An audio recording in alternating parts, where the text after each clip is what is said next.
বাংলাদেশের হাসিনা সরকারের পতনের পর অগ্নিগর্ভ পরিস্থিতি সমগ্র বাংলাদেশে। সেই অগ্নিগর্ভ পরিস্থিতির আজ পড়তে দেখা গেল দক্ষিণ দিনাজপুর জেলার হিলি আন্তর্জাতিক স্থলবন্দরে। ভারত সীমান্তে তারপর থেকেই অধিবাসন দফতর বন্ধ করে দেওয়া হয়েছিল, এমনকি বন্ধ করে দেওয়া হয়েছিল চেকপোস্টও। সকাল থেকেই বিএসএফ জওয়ানদের তৎপরতা যথেষ্ট লক্ষ্য করা যাচ্ছে। অনেকেই আছেন যারা ভারতে চিকিৎসা করাতে এসে আর ফিরতে পারছেন না বাংলাদেশে। চিকিৎসা করাতে এসে বিপাকে পড়েছেন বাংলাদেশের নাগরিকরা। সকাল থেকেই হিলি আন্তর্জাতিক স্থলবন্দরের অবস্থা বেশ থমথমে। আমি গিয়েছিলাম কলকাতা, এখন যাব বাংলাদেশে। যে অবস্থা বইজমাতে বসে আছি, এখন কি অবস্থা হবে জানি না। দেশের অবস্থা তো কালকে তো শুনতেছি যে অবস্থা, আমার বাংলাদেশের সরকার পদত্যাগ করে তো চলে গেছে। এখন তো সেনাবাহিনীর হাতে দেশ আছে, এখন কি অবস্থা হবে জানি না। বাংলাদেশে না গেলে তো আমরা বুঝতে পারবো না যে কি অবস্থা হবে। কি চাবো আমরা, যেটা ভালো হবে দেশের জন্য সেটাই আমরা চাচ্ছি। কি বলবো, বাংলাদেশ শান্তি থাক, আমরা এটাই চাচ্ছি। শান্তিতে দেশ ফিরে আসুক, আমরা এটাই চাচ্ছি। এদিকে চেকপোস্ট বন্ধ হয়ে যাওয়ায় দুই দেশের মানুষ হিলি সীমান্তে ভয়ে আটকে পড়ে।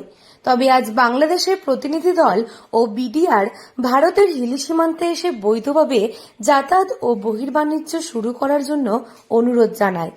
এদিকে বাংলাদেশ স্বাভাবিক ছন্দে ফিরতেই দুদেশে যাতায়াতের জন্য ইমিগ্রেশন চেকপোস্টে ভিড় জমে নাগরিকদের। প্রচুর বাংলাদেশিরা ইতিমধ্যেই তাদের নিজেদের দেশে ফিরে যেতে সকাল থেকেই উপস্থিত হয়েছেন হিলি ইমিগ্রেশন চেকপোস্টে। তারা উদ্বিগ্ন তাদের দেশের অভ্যন্তরের অবস্থা নিয়ে। তবে যতক্ষণ না নিজেদের দেশে ফিরতে পারছেন, স্বজনদের দেখতে পাচ্ছেন, ততক্ষণ পর্যন্ত উৎকণ্ঠা কাটবে বলেই মন্তব্য তাদের।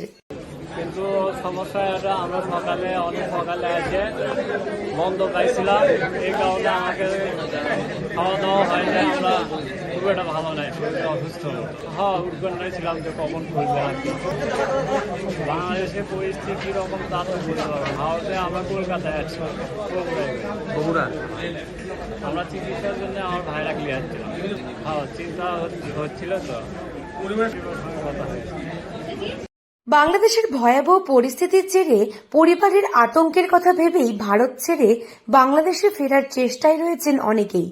হিলি আন্তর্জাতিক সীমান্ত দিয়ে সাধারণ মানুষের যাতায়াত সহ পণ্য পরিবহন একেবারেই বন্ধ থাকার পর এদিন ভারত বাংলাদেশের মধ্যে শুরু হলো পাসপোর্ট ভিসা দিয়ে মানুষের যাতায়াত। তবে ওপারের পরিস্থিতিটা যে ঠিক কি তা না জেনে আতঙ্ক মাথায় নিয়েই এদিন রওনা দেওয়ার প্রস্তুতি নিচ্ছেন তারা। সঠিকভাবে এপার থেকে বাংলাদেশে ফিরতে পারবেন কিনা তা বুঝে উঠতে পারছেন না অনেকেই। দক্ষিণ দিনাজপুর থেকে সুস্মিতা গোস্বামী রিপোর্ট, লোকাল 18 বাংলা।